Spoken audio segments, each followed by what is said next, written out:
हमने कल कैसा ऐसा किया था कि सिंपल कमांड्स पढ़ी थी, टूल बार्स पढ़े थे, कौन से टूल बार से हम कौन सा यूज़ कर सकते हैं। ठीक है, आज एक सिंपल स्ट्रक्चर बनाने की कोशिश करते हैं। स्ट्रक्चर बना के फिर उसमें हम मुख्तलिफ़ किस्म की इम्यूनिटीज़ फिर सप्लाई करेंगे। ठीक है, उसमें वायरिंग भी आएगी, उसमें वाटर सप्लाई भी आएगा, उसमें क्या कहते हैं सैनिटरी फिटिंग भी आएगी। ठीक है, अच्छा सबसे पहला काम यूनिट सेट करना है। मैंने अपने लिए दोनों यूनिट सेट कर लिए हैं। ठीक है, यूएससी को मैं डिग्री मिनट सेकंड्स कर देता हूँ और इंजीनियरिंग यूनिट्स में फिर फीट और इंचेस या एफपीएस सिस्टम पे मैं चलने लगता हूँ। ठीक है, अच्छा मैं लिमिट्स डिफाइन कर देता हूँ।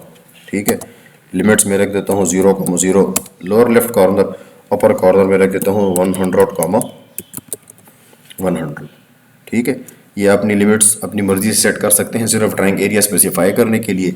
कल को जब हम ड्राइंग मिसाल के तौर पर 100 फीट बाई 100 फीट से ज़्यादा जाती है या ड्राइंग, तो कोई इशू नहीं बनता। ठीक है ना, हम प्लॉट करते हैं जब उसको, तो फिर उसमें सेटिंग कर सकते हैं, सेलेक्ट कर सकते हैं, कोई इशू नहीं बनता। ये सिर्फ अपना ड्राइंग एरिया स्पेसिफाई करने के लिए। फिर फॉर एग्जांपल मैं इसको लेट्स सपोज 50 बाई 50 सेट करता हूँ, 50 फीट बाई 50 फीट। ठीक है, ये हो गया। ठीक है, मैं ऐसा करता हूँ जूम ऑल कर देता हूँ। जब सारा जूम करूँगा तो मेरे पास जितना मैंने 50 बाई 50 एरिया स्पेसिफाई किया होगा वो मुझे नज़र आ जाएगा। ठीक है, अभी एक सिंपल घर की सिर्फ प्लानिंग करते हैं, फिर उसके बाद उसमें वायरिंग करेंगे। ठीक है, कैसा होगा, मैं सबसे पहले जब एक बिल्डिंग बनाते हैं, एक बिल्डिंग का नक्शा बनाते हैं, तो उसका सबसे पहले हमें चाहिए होता है एरिया, कितने एरिया में मेरी बिल्डिंग रहेगी। ठीक है ना, जो प्लॉट होता है वो प्लॉट हमने इसमें बनाना होता है सबसे पहले। ठीक है, प्लॉट बनाने के लिए मैं रेक्टेंगल कमांड भी यूज़ कर सकता हूँ, मैं पॉलीलाइन कमांड भी यूज़ कर सकता हूँ। ठीक है, मिसाल के तौर पर मेरे पास एक प्लॉट है जिसकी लेंथ 30 फीट है और उसकी जो विड्थ है, उसकी जो हाइट है वो आ रही है फॉर एग्जांपल 50 फीट। ठीक है, तो मैं एक पॉलीलाइन ले रहा हूँ, फर्स्ट पॉइंट मैंने स्पेसिफाई कर दिया ये वाला। ठीक है, F8 क्लिक करके तो मैं अपने साथ लाइन को स्ट्रेट कर देता हूँ। ठीक है, इसको मैं ऐसे पे दे देता हूँ कितना, लेट सपोज 30 फीट। मैंने इंटर किया, नीचे आ गया कितना, मिसाल के तौर पर 50 फीट, ये मैंने 50 फीट लिख दिया। ठीक है, फिर इस तरफ पे आके फिर मैंने 30 फीट लिख दिया। ठीक है, और मैं फिर C क्लोज कर देता हूँ। ठीक है, जब ये मैं करूँगा ना, अब ये मेरे पास ड्राइंग का एरिया है, मतलब ये है कि इसके अंदर अंदर हमारी ड्राइंग बनेगी, इससे बाहर हम जा नहीं सकते, हमारा प्लॉट तो इतना ही रहेगा ना। ठीक है, अब इसके अंदर हम क्या करेंगे, सबसे पहले तो हमें इसकी बाउंड्री लाइन दिखानी होगी। ठीक है, बाउंड्री वॉल को हम शुरू में जब छोटे प्लॉट्स होते हैं तो फिलहाल के लिए हम इसकी 9 इंचेस बाउंड्री लेते हैं, फिर वो बाउंड्री वॉल्स के जिसके ऊपर लोड नहीं आ रहा होता तो उसको हम फिर 4.5 इंचेस की कर देते हैं। ठीक है, अब इसके लिए सबसे आसान तरीका यह है कि मैं ऑफसेट लेता हूँ कितना, 9 इंचेस का। ये मैंने 9 इंच का ऑफसेट लेके अंदर की तरफ एक ऑफसेट ले लिया, ये मुझे अब दिखा रहे हैं ये सारी की सारी दीवारें। अब इसके बाद मैंने जब बाकी सेटिंग करनी होगी, बाकी एडिटिंग करनी है, तो उसके लिए मुसीबत ये है कि ये अभी एक सिंगल ऑब्जेक्ट ट्रीट हो रहा है। ठीक है, तो मैं क्या करूँगा, मैं ऐसा करूँगा कि मैं एक्स या एक्सप्लोड कमांड यूज़ करके, ठीक है, इनको मैं एक्सप्लोड कर दूंगा।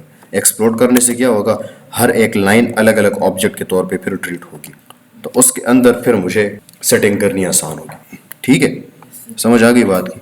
ये प्लॉट बन गया। अब इस प्लॉट पे सबसे पहले हमने ये देखना होगा कि हमारे प्लॉट की ओरिएंटेशन क्या है। ओरिएंटेशन का मतलब प्लॉट के इस तरफ पे, उस तरफ पे, नीचे या ऊपर की तरफ पे क्या सिचुएशन है, आया प्लॉट से रोड है, क्या चीज़ है। ठीक है ना, प्लॉट की एंट्रेंस तो हमने सबसे पहले दिखानी होगी ना किधर से। ठीक है ना, कि इधर से हम प्लॉट की तरफ एंटर होंगे। ठीक है, अब वो प्लॉट की एंट्रेंस में इधर से दिखा देता हूँ, मिसाल के तौर पर इधर से दिखा देता हूँ। ये तो एक्चुअल प्लॉट तो नहीं है, तो हम फर्जी बना रहे हैं, लेकिन जब एक्चुअल में हम किसी जगह की ड्राइंग बनाएंगे तो हम क्या करेंगे, हमने पहले दिखाना होगा कि प्लॉट की एंट्रेंस किस तरफ से। ठीक है ना, मिसाल के तौर पर मैं ऐसा कहता हूँ कि इस प्लॉट के इस साइड पे एक 50 फीट का रोड आ रहा है इस जगह पे, तो मैं क्या करता हूँ, मैं ऑफसेट लेके 50 फीट का इधर से सिर्फ एक फर्जी लाइन लगा देता हूँ ऐसे, ये 50 फीट का रोड आ गया। ठीक है, ये 50 फीट का रोड आ गया। अब रोड के साथ हमने क्या करना है वो बात की बातें, हमारा काम भी फिलहाल के लिए क्या है, प्लॉट के अंदर का है। ठीक है, तो इधर से मिसाल के तौर पर हमारा गेट आएगा। ठीक है ना, तो मैं सबसे पहले इधर से शुरू करूंगा, मैं इधर गेट लगा दूंगा। ठीक है ना, गेट लगाने के लिए क्या करना पड़ेगा, हमें सिर्फ फिलहाल के लिए क्या करेंगे, मुझे पता चल गया कि गेट इस तरफ से, अभी बाकी ड्राइंग करेंगे फिर बाद में इसके साथ देखेंगे। ठीक है, मिसाल के तौर पर मैं वैसे एक ऑफसेट लेता हूँ 15 फीट का 15 फीट का मैंने इधर से एक ऑफसेट ले लिया इस तरफ, ठीक है। फिर एस्केप किया, फिर ऑफसेट लिया मिसाल के तौर पर 10 फीट का, ये मैंने ऑफसेट ले लिया इस तरफ से, ये दोनों ऑफसेट मैंने ले लिया। अब ये जो एरिया मेरे पास बच रहा है ना, मैं कहता हूँ कि ये मेरी पार्किंग स्पेस हो। मैं ये कह रहा हूँ, आप लोग अपनी अपनी ड्राइंग बनाएंगे, उसमें और कुछ निकल आएगा। समझ आ रही है बात की? ठीक है ना। अच्छा, अब मैं फिर इसका ऑफसेट ले लूँगा कितना, 9 इंचेस का। 9 इंचेस का ऑफसेट लेने का क्या मतलब होगा कि मैं क्या शो करूँगा, दीवार की विड्थ में शो करूँगा इसमें। ठीक है ना, दीवार की विड्थ मैंने 9 इंचेस शो कर दी। ठीक है, इधर से ऑफसेट ऊपर की तरफ, इधर से ऑफसेट ऊपर की तरफ। मुझे हर एक चीज़ की क्या करनी होगी, इंटरनल डायमेंशन देखनी होगी। ठीक है ना। मिसाल के तौर पर मैं करूँ, मैं अगर मुझे क्लाइंट कह रहा है कि मुझे 15 बाई 15 फीट का कमरा चाहिए, तो उसका मतलब क्या है कि वो मुझे इंटरनल डायमेंशंस का बता रहे हैं, वो एक्सटर्नल का नहीं बता रहा। समझ आ रही है बात की? ठीक है ना। अब ये मैंने 10 बाई 15 फीट का एक पार्किंग एरिया सेलेक्ट कर लिया। अब ये जो एक्स्ट्रा लाइंस हैं, ये वाली और ये वाली, ये मुझे फिलहाल के लिए नहीं चाहिए, तो मैं क्या करूँगा, मैं इन दोनों को ट्रिम कर दूँगा। TR डबल एंटर लगा के ये दोनों भी ट्रिम, ये दोनों भी ट्रिम। इतना एरिया ड्राइंग में से चला गया पार्किंग के लिए, ये प्लॉट में से। अब बाकी इतना जो एरिया रहता है, इसमें हमने बाकी अपनी चीज़ें प्लान करनी है। ठीक है ना। कैसे करेंगे, मिसाल के तौर पर मैं कहता हूँ कि अब पार्किंग एरिया जब किसी बिल्डिंग में होता है, तो पार्किंग एरिया तो दीवारें तो नहीं होती ना, सिर्फ एरिया होता है कि जी बस दल तबजा गाड़ के दो, मिसाल के तौर पर। ठीक है ना। तो इसके आसपास की बाकी जो सेटिंग है वो फिर हम चेंज कर सकते हैं या करेंगे। ठीक है। फॉर एग्जांपल मैं कहता हूँ कि इस जगह पे मैं ऑफसेट लगा के ये जो इतना एरिया मेरे पास बचता है, ये वाला सारा, ठीक है, इसमें से थोड़ा सा एरिया एक रास्ते के तौर पे, और बाकी मैं एक बना दूंगा एक कमरा। ठीक है। मिसाल के तौर पर मैं कहता हूँ कि जी मेरे पास एक ऑफसेट है, लेट्स सपोज 15 फीट का। 15 फीट का ऑफसेट मैंने इधर से ले लिया इस तरफ पे ठीक हो गया, और 15 फीट का ऑफसेट मैंने इधर से इस तरफ पे ले लिया। ये मेरे पास दो ऑफसेट्स आ गए। मैंने अब TR डबल एंटर करके इसको भी बंद कर देना है, इसको भी ख़त्म कर देना। ये मेरे पास कमरे की इंटरनल डायमेंशन 15 बाई 15 रह गई। ठीक है। अब इधर जब मैंने इस लाइन से ऑफसेट लिया था, तो इधर पहले से एक लाइन ये पड़ी हुई थी, उसके ऊपर ये लाइन दोबारा से आ गई है। ठीक है ना। तो इधर क्या करेंगे, इधर अगर मिसाल के तौर पर मैं एक लाइन को मूव करता हूँ, नीचे दूसरी लाइन पड़ी हुई है। तो जब भी ड्राइंग बनाएंगे तो हम ये खामखा चीज़ें देखेंगे कि एक लाइन के ऊपर दूसरी लाइन अगर आ रही है, तो जो ज़रूरत की होगी वो छोड़ेंगे, जो नहीं होगी वो हम डिलीट करेंगे। ये मैंने डिलीट कर दी। ठीक हो गया। अब फिर से, अब इसके मैं ऑफसेट ले लेता हूँ फिर से 9 इंचेस का। ठीक है। इधर से मैंने ऑफसेट ले लिया ऊपर की तरफ, और इधर से मैंने ऑफसेट ले लिया इस तरफ। ठीक है। ये 9 इंचेस इसकी दीवार की विड्थ स्पेसिफाई हो गई। ठीक है। अब इसके बाद ये जो रास्ता जो छोटी लाइन बचती है, ये मिलानी तो चाहिए एक दूसरे के साथ ठीक है। उसके लिए हम सिंपल फिलेट कमांड यूज़ करेंगे। फिलेट कमांड हमें वैसे तो एक कॉर्नर गोल करने के लिए यूज़ करनी पड़ती है, लेकिन जब रेडियस ना दिया हो तो उसमें हमें यह फ़ायदा होता है कि हम इसको और इसको क्लिक करेंगे तो ऑटोमेटिकली इसकी लाइन कंप्लीट हो जाएगी। समझ आ गई बात की? ठीक है। अब मैं जल्दी जल्दी एक नक्शा बना रहा हूँ, सिर्फ थोड़ी देर के लिए देखें, फिर जाते हैं उधर लैब में ट्राई करते हैं। ठीक है। मिसाल के तौर पर मैं कहता हूँ कि मैं एक 5 फीट का पीछे से एक ऑफसेट ले रहा हूँ। ठीक है। और इसके ऑफसेट से 9 इंचेस का मैंने और ऑफसेट ले लिया। ठीक है। अब इसके साथ मैं ऐसा करता हूँ कि मैं एक ऑफसेट दूसरा लेके 12 फीट का मैंने एक ऑफसेट इधर से इस तरफ पे लिया है और इधर से इस तरफ पे ले लिया। ठीक है। TR डबल एंटर मैंने यूज़ करके ये लाइन भी ट्रिम कर दी। ठीक है। ये भी ट्रिम कर दी और ये भी ट्रिम कर दी, ये तीनों भी ट्रिम कर दी, ये भी ट्रिम कर दी अपने हिसाब से, और ये जो रह जाएगी इसको मैं डिलीट कर दूंगा। फिर ऑफसेट लेके 9 इंचेस का इधर से एक ऑफसेट मैंने इस तरफ पे ले लिया, इधर से ऑफसेट मैंने इस तरफ पे ले लिया। ठीक है। फिर ट्रिम लगा के ये जो लाइनें मुझे नहीं चाहिए थी, ये भी मैं ट्रिम कर दूंगा। ये लाइन अभी मैं ट्रिम नहीं कर सकता इसलिए कि इसके साथ कोई लाइन टच नहीं हो रही। ठीक है।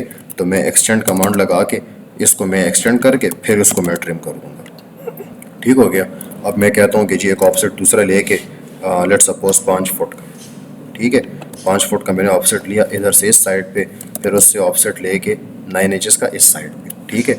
अब मेरी ये सोच है, मैं ये कह रहा हूँ कि ये जो 3 पोर्शंस बने हुए हैं, ये मेरे पास एक रूम हो जाएगा, ये उसके साथ वॉशरूम हो जाएगा, और ये उसके साथ एक किचन हो जाएगा। मेरी ये सोच है। ठीक है। मैंने एक एक्सटेंड कमांड लगा के ये दोनों लाइन से फिर से एक्सटेंड कर दिया आखिर तक, कि मुझे पता चले कि ये तीनों अलग अलग चीज़ें हैं। ठीक है। ये फिर से एक्स्ट्रा लाइन बन के ट्रिम लगा के इसको मैं ट्रिम कर दूँगा। ठीक है। इधर मैंने किचन बना दिया, इधर मैंने एक वॉशरूम बना दिया, इधर मैंने एक रूम बना दिया। ठीक है। ये मैंने पार्किंग स्पेस स्पेसिफाई की हुई है। ये जो है तो मेरे पास एक दूसरा रूम बना हुआ है। ठीक है। मैं ऐसा करता हूँ कि एक ऑफसेट लगा के और 5 फीट का ऑफसेट एक निकालता हूँ इस लाइन से इस लाइन की तरफ, ऑफसेट लगाया, ट्रिम लगा के TR डबल एंटर लगा के ये लाइन और ये लाइन ये मुझे नहीं चाहिए थी, ये जो ऊपर लाइन बची है इसको मैं डिलीट कर दूंगा।